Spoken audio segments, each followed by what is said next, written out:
Bien, señores, rápidamente revisando los procesos judiciales de los últimos, después de la muerte de Trujillo, recordamos rápidamente el juicio contra los asesinos de las hermanas Mirabal, en el que un juez tuvo una importancia y un fiscal, Valera Benítez, se destacaron y nos hacen recordar ese juicio.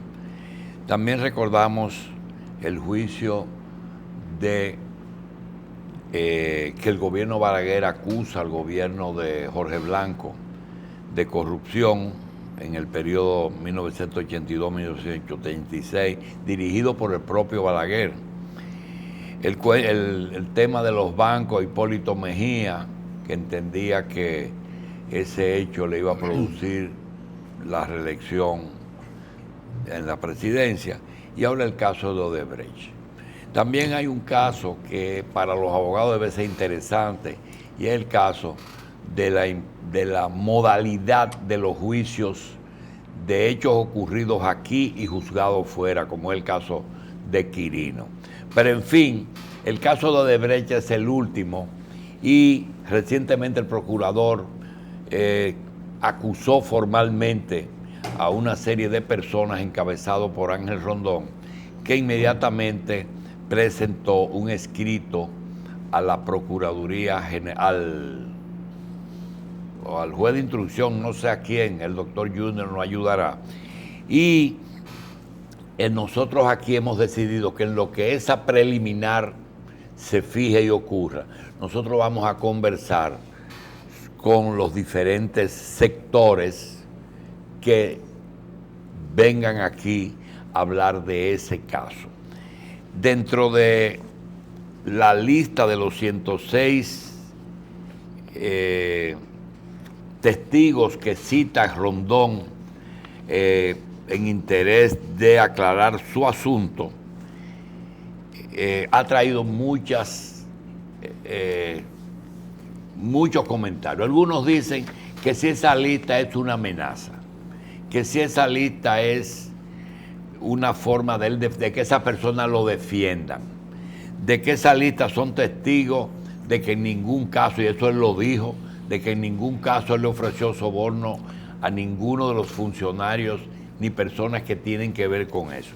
También se preguntan por qué hay personas que están en 2 ocasiones en la lista. ¿Por qué hay personas que 2 fallecidos? En fin, esta es una lista que trae muchas interrogantes. Sin embargo,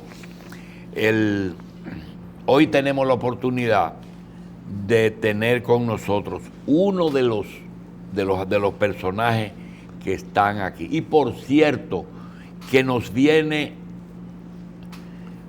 a resultar interesantísimo, porque el ingeniero Manuel Tillán, que está en la lista en el número 59 de los testigos, es justamente la persona que fue testigo y actor de excepción en quizás el primer contrato de firmas brasileñas en la República Dominicana, hace aproximadamente 14 o 15 años. Contrato que les fue despojado, pero no es la conversación principal. Nosotros lo que queremos es que Tillán nos regale la génesis, la historia de cómo llega Brasil al acueducto de la línea noroeste, y si fue la presa o el acueducto, cómo llega Andrade y Gutiérrez y Odebrecht a República Dominicana, y cómo a él lo entran y lo sacan. Gracias, ingeniero, por estar aquí. Gracias a ustedes. Cuéntenos esa embriología. Bueno, miren, el acueducto de la línea noroeste comienza su historia no en el gobierno de Hipólito, comienza en el periodo de Leonel Fernández, a través de Freddy Pérez, que era ministro de Obras Públicas. No, era en ese entonces el director del INAPA, del Ya. Instituto Nacional de Agua Potable. Cuando yo veo el proyecto, que era un consorcio formado por una empresa de Martínez Medrano, Aicivilca, y Andrade Gutiérrez. Era mixto, una empresa extranjera con un dominicano. Sí, porque la ley la ley 322 obliga a que los contratos extranjeros tengan una participación. ¿En qué consistía la obra, ingeniero? La obra de ellos, la de ellos. No, la que el gobierno pidió. No, el abastecimiento de agua para la línea noroeste. ¿Para cuántas poblaciones? No, para todo, porque usted pasaba por la carretera y eso era tanque por donde quiera. Había en parte, y yo lo puedo ratificar, mucho de mala operación. Pero no llega a Dajabón, ¿verdad? No, es que Dajabón tenía su propio acueducto. Montecristi, Mao y Sabaneta. Montecristi, Mao y Santiago Rodríguez, pero todos tenían sus acueductos. Sí. Era un problema operativo también. Y ese acueducto se iba a nutrir de la presa. Ese acueducto se iba a nutrir del río Mao. Del río, no de la presa. Originalmente, la concepción de ellos, por la cual yo salgo a la luz pública, es que lo iban a sacar de la presa de Monción. Mire, usted sabe que todo el mundo no sabe el cuento. ¿Ya estaba hecha la presa de Monción? Sí. ¿O la iban a hacer? No, estaba construida. Ahí es que se habla de gravedad o de bombeo. Ahí no, se empieza a hablar de bombeo cuando yo entro en mi participación. Todavía era... Con usted y yo, ¿es Tillán y un grupo dominicano o Tillán No, ya asociado a alguien? No, Tillán solo. O sea, mi empresa sola, que es una empresa familiar, empieza a decir que es una mala decisión. Estamos todavía en el periodo de Leonel Fernández, con Freddy a través de unas amigas de Freddy, que aprecio mucho, yo le digo, mira, no quisiera que Freddy cometiera el error de hacer esa atrocidad de proyecto, porque eso no le viene bien al país. Y me consiguen una entrevista con Freddy. Entonces Freddy, no sé por qué razón, siguió defendiendo y me dijo, ese es el proyecto que va.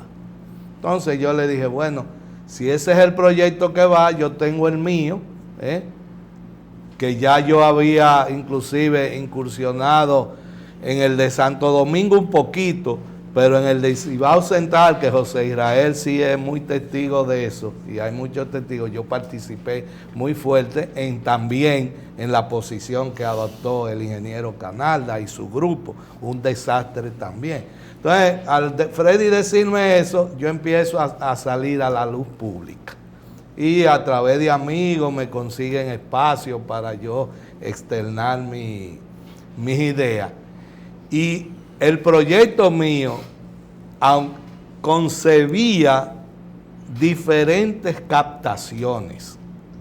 Pero siempre el acueducto de la línea noroeste. Pero siempre el acueducto de el origen era lo diferente. El origen era lo diferente. Porque ellos pensaban... Y esas alternativas, ¿cómo se someten? ¿Por concurso o directamente? No, originalmente el grupo de Emilio Almonte, Julito Suero, apoyaban esa alternativa. Se llamó a un concurso, pero ellos posteriormente desistieron.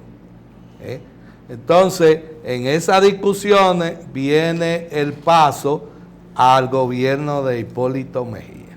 Entonces se llama de nuevo a concurso y se forma una comisión donde estaba el director de INAPA, el director del INDRI, Roberto Rodríguez, que era director de INAPA, estaba el director del INDRI, que era Silvio Carrasco. Tengo una confusión. Hay un ingeniero que era de origen reformista, que vendía unos tubos franceses. ¿Eso lo haría en el gobierno final de Balaguer del 96 o lo hizo en el gobierno de Leonel, que vendía una cosa de Montandón o... No, Pontamuzón son Pontamuzón. Sí. Pero ellos en verdad eran los representantes de Ponta Musón. ¿Y ese era el tubo que había que usar? No, no necesariamente. Aquí se armó una discusión también. Porque lo querían hacer nacionales los tubos. Debían serlo. Esa ha sido la discusión mía de toda una vida. Porque, por ejemplo, el tubo de hidráulica del Caribe, que era el lock joint, tiene material importado. Entonces podíamos traer el material importado, que era lo que yo proponía en los diferentes acueductos, y hacer la mano de obra aquí y poder desarrollar. ¿Qué deciden Leonel y Freddy hacer entonces? ¿Cómo deciden el que lo va a construir? ¿Quién gana el concurso? No, porque no fue un concurso. ¿Y qué fue? Eso fue, Andrade presentaron el proyecto con el financiamiento. ¿Quién y quién? Andrade y Gutiérrez. No, hay Civilca con Andrade Gutiérrez. Entonces no la firma suya. No, yo no estaba en eso. ¿Y cuándo usted entra? Cuando yo digo que eso para mí está mal. ¿Y lo llaman? No, yo empiezo públicamente a presentar mi proyecto y el proyecto cala. ¿A quién caló? En la sociedad primero. ¿Pero caló con Freddy y con Leonel? No, ahí no. ¿Nunca caló? Nunca caló. Entonces, ¿cómo usted entra al proyecto? Porque entro al proyecto cuando ya llega Hipólito Mejía, que llama a un concurso. Ah, entonces Hipólito concursó esa obra. Exactamente. Que no se había declaró comenzado. desierta. Ah, ya, ahí es que vamos a comenzar. Entonces, ¿quiénes participan en ese concurso? Bueno, en ese concurso participamos. No, en ese concurso cuando llaman, se acerca Odebrecht a hacer contacto con nosotros. Con ustedes. Ajá, no Andrade y Gutiérrez, no, sino Odebrecht. Andrade Gutiérrez tenía su... Entonces vienen las dos firmas brasileñas con dos partes dominicanas diferentes. Exactamente. Ah, ya. Entonces Odebrecht me contacta y lo debo decir, no porque me sienta bien, pero es bueno señalarlo. Ellos dijeron, mira, estamos aquí porque el proyecto tuyo es difícil de tumbar, porque se llama concurso de diseño y construcción. Entonces, en ese vaivén, yo sigo insistiendo en mi proyecto, porque ya mi proyecto era público. Ya usted gana en el gobierno de Hipólito el concurso. En el gobierno de Hipólito, quien gana el concurso es la empresa Odebrecht y Amina. Bien, entonces concursan dos firmas criollas contra con dos firmas brasileñas que están compitiendo también. Exacto, pero habían otras que posteriormente se retiraron. ¿Ustedes ganan, Odebrecht y usted? Sí, ganamos. Bien, ¿de cuánto era la obra en ese momento? En ese momento el préstamo era de 161 ¿Las millones. dos firmas consiguieron financiamiento? No, ahí es lo interesante. No sé cómo en el camino, y eso tendrá que decirlo el presidente Hipólito Mejía, logra que el contrato se una. Yo le voy a decir cómo. Hipólito llamó a Cardoso, que en ese momento era el presidente de Brasil. Le dijo, mira, aquí hay dos firmas brasileñas peleándose. Y entonces Cardoso le dijo, presidente, dele una cosa a uno, dele el financiamiento a uno y la ejecución a otro. Es que, eso fue lo que pasó. Es que no, déjeme decirle, aquí hay confusiones con los financiamientos. Los financiamientos no son de la empresa. Los financiamientos es una entidad gubernamental. Que ellos la caso, que son empresas que... Pero en Brasil era lo mismo el gobierno que Odebrecht. Bueno, yo no sé. En ese momento no se sabía. Aquí vinieron ellos como mansos. Okay, entonces gana usted y Odebrecht. Ganamos. ¿Llegaron a comenzar? Sí, no. Entonces viene el tranque de la fusión. Sí, porque había que hacer la fusión. Y lo fusionan. Y presentan la fusión. Y en la fusión usted sale disparado. No, yo no iba a firmar el contrato. Ah, ya. ¿Por qué? Porque se había acordado que era el proyecto de nosotros el que iba, el que no utilizaba la presa de Monción. Entonces, ¿por qué? Por dos razones fundamentales. En primer lugar, El proyecto de nosotros se llamaba Desarrollo Integral de los Recursos Hídricos de la Línea Noroeste. Y yo, como el financiamiento era para acueducto, yo le puse versión acueducto. Y por eso es que pasa. Porque el proyecto mío contemplaba presas, canales, hidroeléctricas. Y lo que más caló en los que viven para esa zona fue que yo decía, pero por Dios, ¿cómo vamos a gastar tuberías y tubos y energía para llevarle agua a Dajabón y a Santiago Rodríguez por gravedad, cuando sus acueductos eran por gravedad? Y el que de por allá sabía lo que Muy yo bien, estaba ingeniero, diciendo. pero si está claro que usted tenía razón, que su proyecto era ideal, que Odebrecht lo buscó porque su proyecto era el ideal, que la única cosa que usted no quiso fue fusionarse. En primera instancia. No quiso fusionarse. Ahora, yo quiero que usted nos cuente qué evento pasó por el que usted sale del proyecto y está de testigo en una lista que luce, que parece que lo que quiere Ángel Rondón es que usted diga si él le compró la obra, si lo sacó o si lo sobornó. No, pero es que Ángel Rondón no es el original. El que vino aquí no fue Ángel Rondón. Aquí vino un señor que se llamaba Felipe Álvarez. Era un venezolano muy amigo de Hipólito y de Peña Gómez, que es el que hace el contacto junto a otro señor venezolano que era el comercial del momento de Odebrecht. No era Rondón el comercial de Odebrecht en origen. ¿Cómo llegó Rondón? Yo no sé. Esa es la pura verdad. Entonces, ¿Qué contacto usted tuvo con Rondón? no, posteriormente a mi salida, él un día me invitó a comer a su casa y me dijo que iba a tratar de resolver el problema que teníamos Odebrecht, porque ya nosotros habíamos demandado a Odebrecht. Ah, ya. Ya estaba la demanda puesta. ¿Es cierto que el embajador de Brasil en algún momento intervino en favor de las empresas brasileñas? No le sé decir. Con usted no. Yo nunca tuve contacto. Ya está bien. Entonces, al yo demandar a Odebrecht, hay una demanda por Amina y hay una demanda ¿Qué Amina? junto. Amina es la empresa mía. Ah. Hay una demanda por la empresa mía, pero hay una demanda por Aicivilca, que es la socia de Andrade, y nosotros juntos, que ellos fueron que nos llamaron, que el abogado y quien debe mejor explicar lo que pasó es Manuel Esquea, que era el abogado de ellos. Y de un momento a otro nos dejaron solos.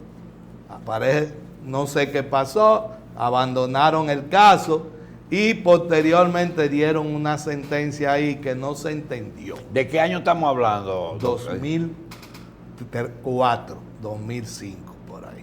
Es decir, dentro del gobierno de Hipólito Mejía. Sí, dentro del mismo gobierno de Hipólito Mejía. Bien. Entonces, ahí empieza nuestra demanda, que hoy cumple como 14 años y no hemos tenido sentencia definitiva. Esa demanda fue por incumplimiento de contrato o suspensión de contrato. No, entonces, por incumplimiento de contrato. Primera vez en la vida que yo tenga conocimiento que al que no cumple lo absuelven y al que cumple el contrato lo condenan. ¿Y a quién condenaron? A nosotros. ¿A qué condenaron? A que no procedía nada de lo que estaba en el contrato. A la fecha inclusive, hoy no deben, y suerte que no lo cobré, hoy no deben todavía ellos $160,000. Ingeniero, no quedó claro. ¿Cómo es que lo sacan a usted de la ejecución de la obra? Bueno, yo ahora es que logro entender por ¿Ahora? Sí, desgraciadamente, porque me di cuenta que nosotros no éramos buenos para estar ahí adentro, porque probablemente la corrupción no iba a pasar. Todo lo que pasó de ahí en adelante y por lo cual hubieron demandas, fue porque ellos violaron todo. Hasta tal punto, y yo le voy a dejar a usted copia de la sentencia. Lo primero de la sentencia es que la obra era en dólares y el AS-30 se pone en dólares, ¿no? Entonces, en la primera sentencia dicen todo está bien y le ordenan a Odebrecht que cumpla con el contrato, que va, ni le hizo caso. Pero me llamó la atención que en la primera sentencia los dólares de las 30 lo declaran en pesos. Cuando estaba muy claro el pedido, $10,000 diarios o su equivalente en pesos a la tasa de cambio del momento. Entonces eso siempre me quedó ahí, ese amarguito. ¿Por qué? Pero después viene, ¿no verdad?, una segunda sentencia donde a Odebrecht le dicen que debe cumplir con el contrato. Tampoco le hizo caso. Y así fueron pasando el tiempo y hoy llevamos 14 años. Ahora, donde está en el camino lo que no se determinó, porque la otra demanda que llevaba Emmanuel Esquea, que nos pidieron que lo acompañara, habían unos elementos que no cuadraban dentro de la contabilidad del proyecto. Porque en el contrato, todo lo que hubiera cambio de diseño era mío. O sea, era propiedad intelectual mía, lo decía el contrato. Y cuando cambian el diseño, ya eso no corresponde a nosotros. Y sin embargo, en la demanda, no sé cómo, dicen que no, que el diseño no es mío. Entonces, son de las cosas que fueron sucediendo, pero lo triste del caso es que se cambia el proyecto. Yo lo firmo a petición, ¿no verdad?, de en ese entonces el difunto Alexis Espinal y Silvio Carrasco, que me dijeron, ya yo estaba llegando a Santiago, pues yo vivía en Santiago, que por favor, que Hipólito dijo que lo firmaran y que se iba a cambiar posteriormente, porque él no quería como que gente de la calidad que estaban en la comisión y que habían apoyado el acueducto por gravedad, que de ahí es que empezó la segunda etapa de los calimeteros. Entonces yo accedí y desgraciadamente, como los tres que participaron a nombre de Roberto Rodríguez en una reunión conmigo para explicarme el motivo, dicen que ellos no se acuerdan, pues yo no puedo decir que es verdad, ¿no verdad? Porque si en estos momentos yo salgo a decir que fulano de tal y fulano de tal fueron testigos en una reunión que hicimos, pues realmente yo voy a quedar mal y por eso ni lo menciono. Pero eso sucedió así. El proyecto que se iba a hacer era ese. Hasta tal punto yo era ganadero en ese tiempo. Y en una subasta ganadera me presentaron que era ministro de Agricultura de Hipólito, a Jaque, a Eligio Jaque. Y cuando le dicen, mira, él es el proyecto del acueducto de la línea noroeste, que no usa la presa de Monción, recuerdo yo que él dijo, ese es el proyecto que le gusta a Hipólito. Porque era un desarrollo. Hoy la línea noroeste si se hubiera hecho ese proyecto, no porque sea de mi autoría, no tuviera un problemita de agua. Uno no tuviera.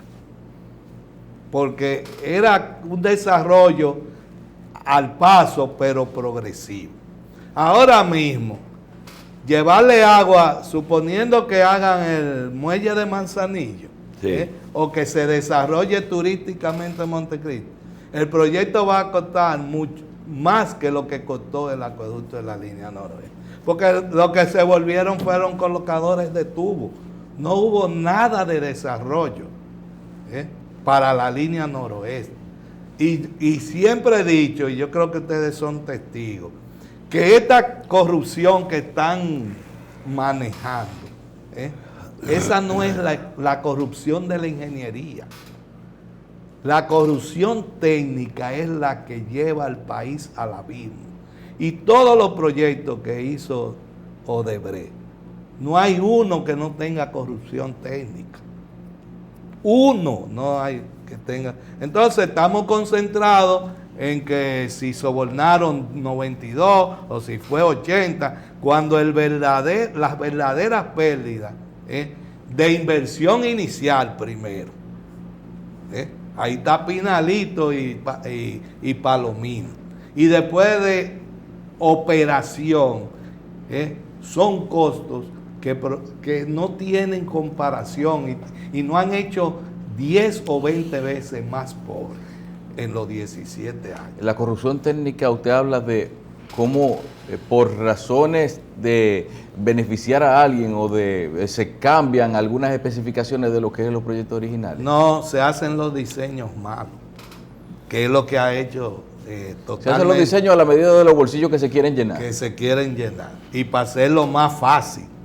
Por ejemplo, el caso de la línea noroeste, ahí había que trabajar, había que construir un canal, había que construir 2 presas, había que construir una central hidroeléctrica, y había que hacer, no había que hacer plantas de tratamiento, nada más remodelar las existentes, hasta tal punto que hay una planta de tratamiento que se la robaba, que estaba casi al terminarse de medio metro cúbico por día.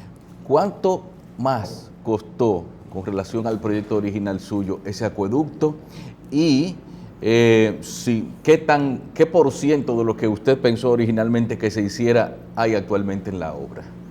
Bueno, mira, después de los cambios que se hicieron, que vuelvo y digo, yo firmé, porque no quiero que no quede claro esto, yo firmo porque me piden que por favor no acepte la firma del acueducto por gravedad de moción, pero con el condicionante de que se iba a cambiar automáticamente la firma para la versión mía. Yo quiero que eso quede claro y yo acepto porque tampoco yo quería que nadie saliera perjudicado ni nada de eso, porque nunca ha sido mi objetivo. Ahora, defiendo mis posiciones técnicas hasta lo último, a menos que no me demuestren lo contrario. Entonces, el acueducto, cuando llega a los 161 millones de dólares de gasto, que van a hacer la adenda, ahí entramos de nuevo nosotros en la demanda, a decir, ese es mi diseño, a mí hay que considerarme, porque el contrato decía muy claro que el diseño de cualquier cambio era mío, era de nuestra empresa. Entonces, ellos, incluyendo a Víctor Díaz Rúa, se presentó allá y lo último que dijo es que yo cobré sin trabajar. Y un diseño no es un trabajo. Entonces, el proyecto dice que llegó a 250 o 260 millones. No sé si es verdad o si es mentira. Eso no lo sé. Ingeniero, ¿y de cuánto estamos hablando su demanda? ¿Cuánto le debe Odebrecht? ¿Cuántos cientos de millones le debe Odebrecht que no le ha pagado durante No, Odebrecht nada más me debe a mí $160,000. ¿Cómo va a ser? Más un astrente un A30 que cambiaron de $10,000 diarios a 10,000 pesos. Ese A30 al momento debe andar por los 30 millones de pesos, que si no lo hubieran cambiado fueran 30 millones de dólares. Pero entonces Odebrecht tenía dinero para todo menos para pagarle 160 No, mil dólares. porque ellos mandaron a pagarme, Ajá. pero con un escrito de tan mala fe que tú no te imaginas. Cuando yo leo eso, que yo no soy abogado, que va la persona que yo rubrique, yo le dije, no, yo no puedo rubricar eso. O sea, yo en el escrito yo me estaba involucrando yo mismo a cualquier cosa de lo que pudiera pasar. Y ese ha sido nuestra discrepancia. Y ahora mismo yo no sé en qué está esto, porque ya yo le voy a decir la verdad, confianza, yo no la tengo, sabrá Dios qué puede suceder. Pero estamos hablando 14 años en un sub y baja, en una sentencia que desacataron no una vez, 2 veces.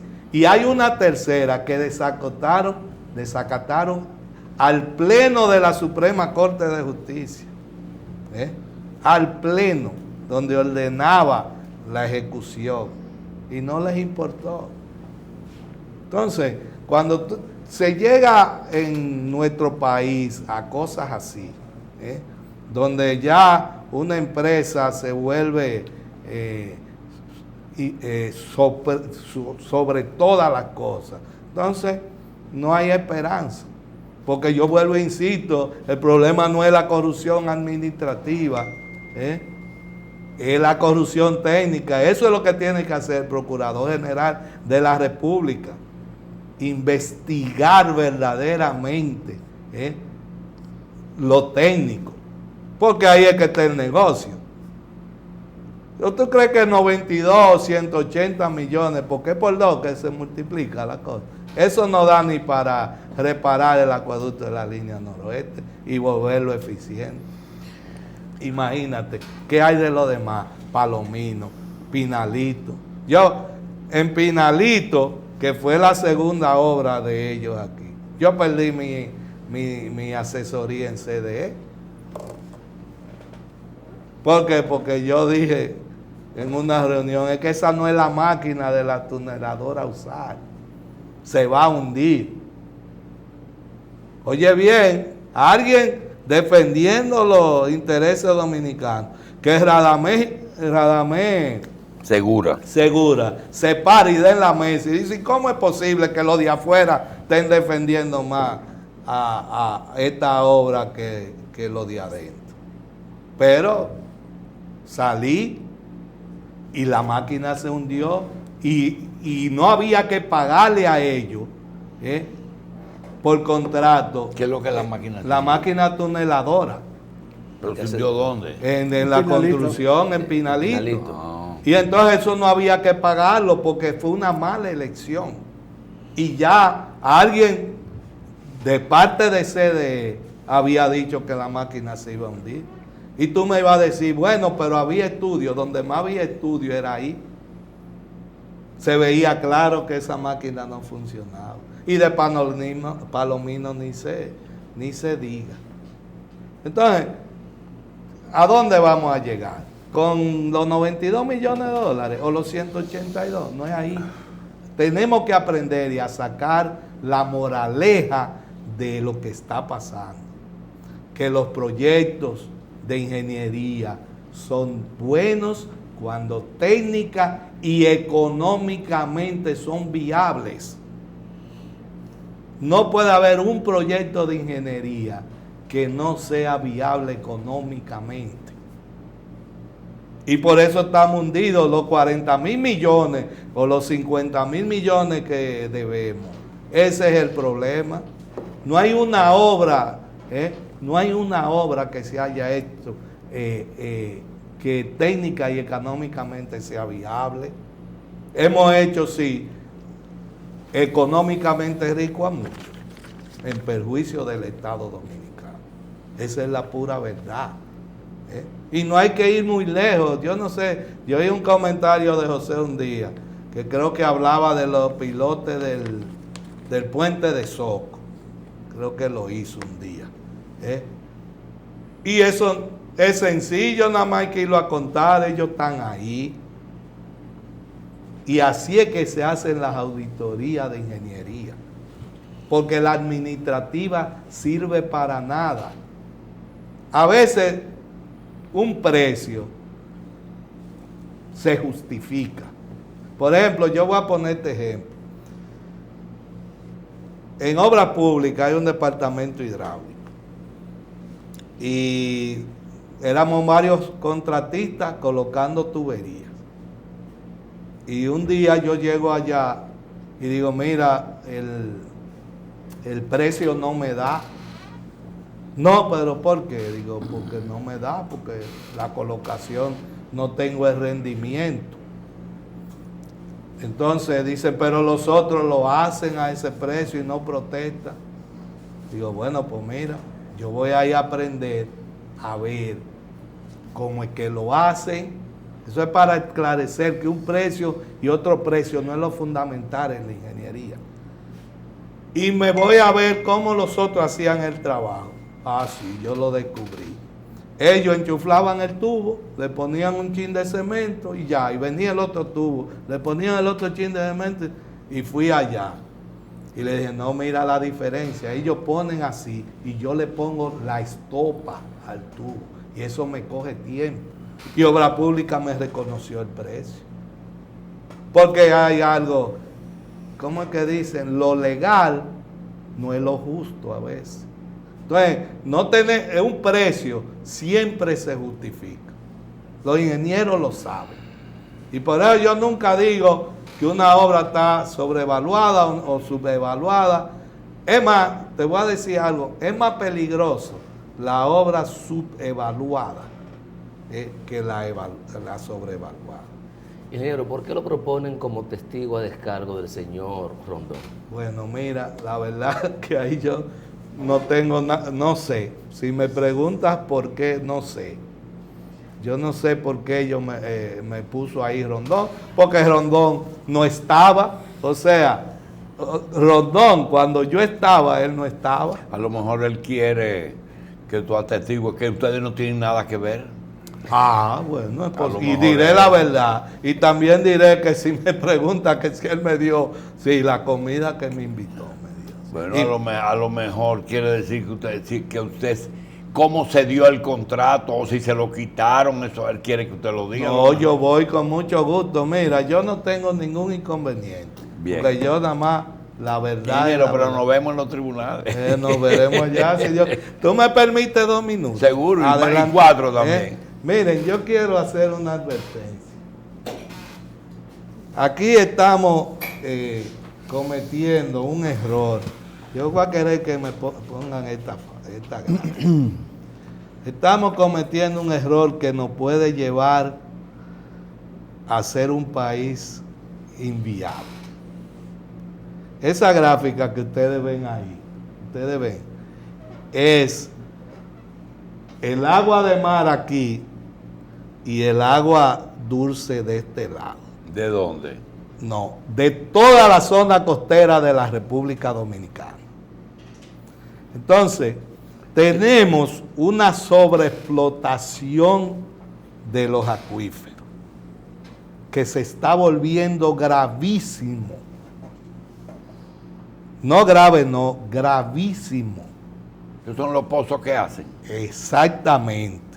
Porque por algo elemental, fíjense si eso es viejo, que eso lo descubrió Gosén en el 1888. Y después... Ten cuidado con esa cita, que Albuquerque se la sabe todo. No, bueno, me alegro. Me alegro que el ingeniero esté ahí. Y la completó como en el 1901 otro señor. Y la fórmula se llama